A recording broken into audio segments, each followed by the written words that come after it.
हाँ जी, नमस्कार दोस्तों। नॉलेज विद अशोक चैनल में आप सभी का हार्दिक स्वागत करता हूं। तो इस वीडियो में सरकार की बड़ी घोषणाएं और योजनाओं के बारे में बताने वाले हैं।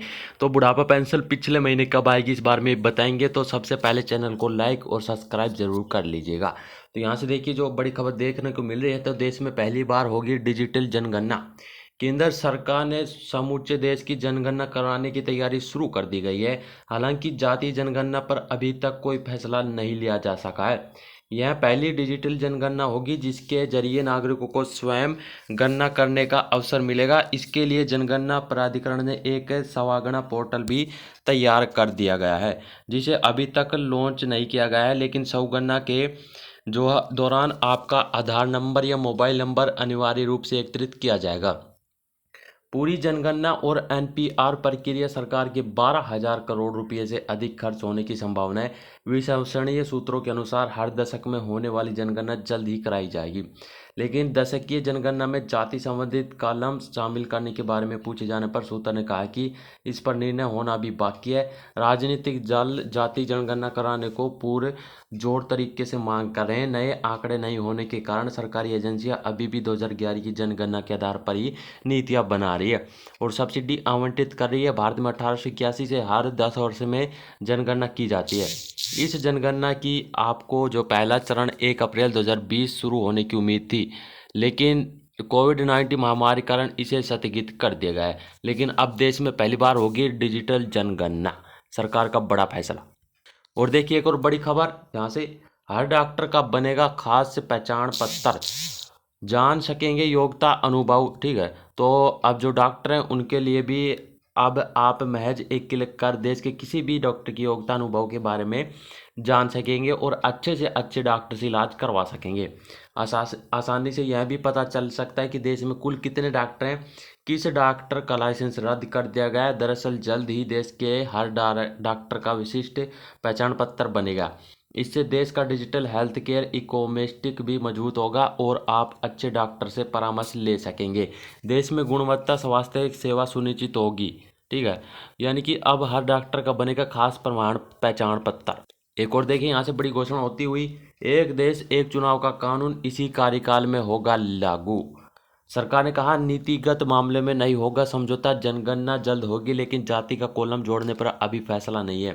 केंद्र सरकार ने दावा किया है कि पंचायत से लेकर लोकसभा तक एक साथ चुनाव कराने के मामले में वह अपने रुख पर कायम।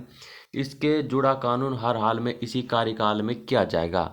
सरकारी सूत्रों के मुताबिक माना जा रहा है कि रामनाथ कोविंद समिति की रिपोर्ट के बाद एक देश एक चुनाव की ओर से आगे बढ़ने के लिए लगातार मंथन हो रहा है। यह नीतिगत मामला होने के साथ देश हित में जरूरी है।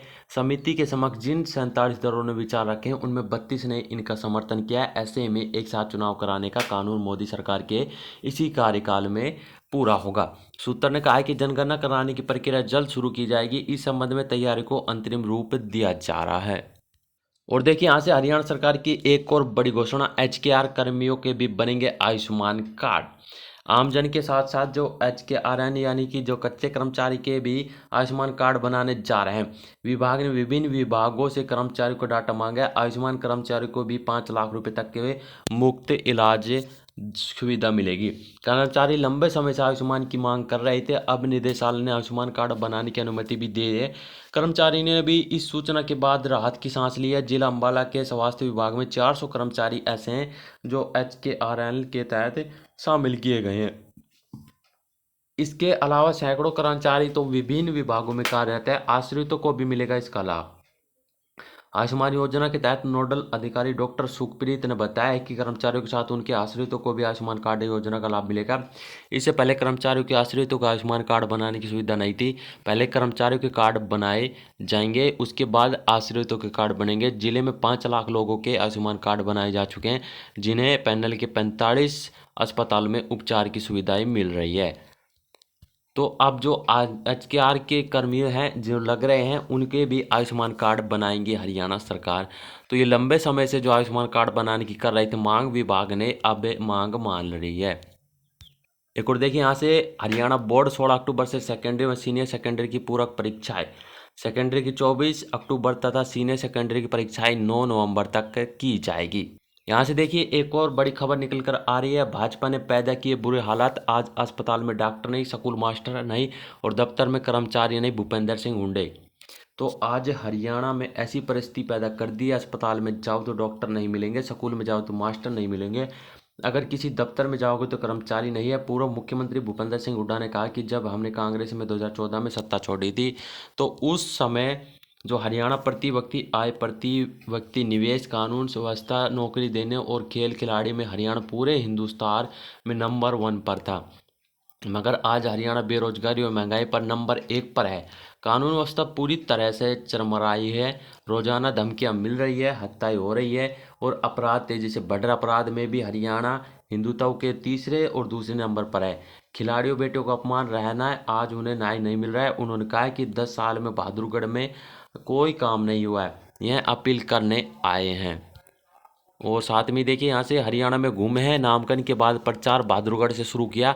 अब इसके मायने समझ लेना, कांग्रेस की सरकार आने पर आपको बुढ़ापा पेंशन 6,000 देंगे भूपेंद्र सिंह हुड्डा। अगर कांग्रेस सरकार आती है 500 रुपये का गैस सिलेंडर कर देंगे। जो गरीब आदमी की स्कीम बंद करी थी, 100 गज के प्लाट देंगे और 4 लाख प्लाट दिए थे और 3 लाख अप्रूव किए थे। यह स्कीम भाजपा ने बंद कर दी है, उसे शुरू करेंगे। 2005 में जब कांग्रेस की सरकार बनी थी उस समय ऐसे हालात थे कि जेल से धमकियां मिलती थी, मगर कांग्रेस की सरकार बनते ही मुझे सेवा का मौका मिला तो मैंने बदमाशों से कहा था बदमाशी छोड़ दो या हरियाणा छोड़ दो। 10 साल तक हरियाणा ने प्रगति की, नंबर 1 पर पहुंचा, मगर दोबारा वही हाल कर दिए हैं भाजपा सरकार ने। लेकिन अब जो अगर हरियाणा में कांग्रेस सरकार बनती है तो बुढ़ापा पेंशन 6,000 देंगे कांग्रेस सरकार, और 500 का गैस सिलेंडर और 100 गज का जो स्कीम थी उसको भी दोबारा चालू करके 100 गज के प्लाट दिए जाएंगे अगर कांग्रेस सरकार बनती है हरियाणा में।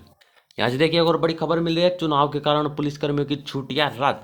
हरियाणा विधानसभा के मद्देनजर पुलिसकर्मियों की छुट्टियां रद्द कर दी है। IG law and order Sanjay Singh ने आदेश जारी किया है। सभी जिलों के पुलिस प्रमुखों को इस आदेश को सख्ती से लागू करने के निर्देश दिए हैं। चुनाव तक पुलिसकर्मियों को सिर्फ आपातकालीन स्थिति में छुट्टी मिलेगी। चुनाव के लिए हरियाणा ने भारत निर्वाचन आयोग से 225 कंपनियां मांगी, अभी तक 70 कंपनियां आ चुकी है। 155 कंपनियां जम्मू और कश्मीर के पहले व दूसरे चरण के चुनाव में 24 सितंबर तक राज्य में पहुंच जाएगी। चुनाव बाद में ईवीएम, स्ट्रांग रूम व मतगणना केंद्रों की सुरक्षा 30 कंपनी राज्य में मतगणना पूरी होने पर तैनात रहेगी। यहाँ से देखिए एक और बड़ी घोषणा हो चुकी है। तो 5वीं से जो 8वीं तक के 10वीं के तक बच्चे हैं, 5वीं और 10वीं कक्षा के विद्यार्थियों ने श्रेष्ठ चित्रकारी की तो 1 लाख रुपये दिएंगे। पेंटिंग के मुख्य विशेष होंगे ऊर्जा संरक्षण, पर्यावरण अनुरक्षण, ऊर्जा की बचत, पर्यावरण की रक्षक।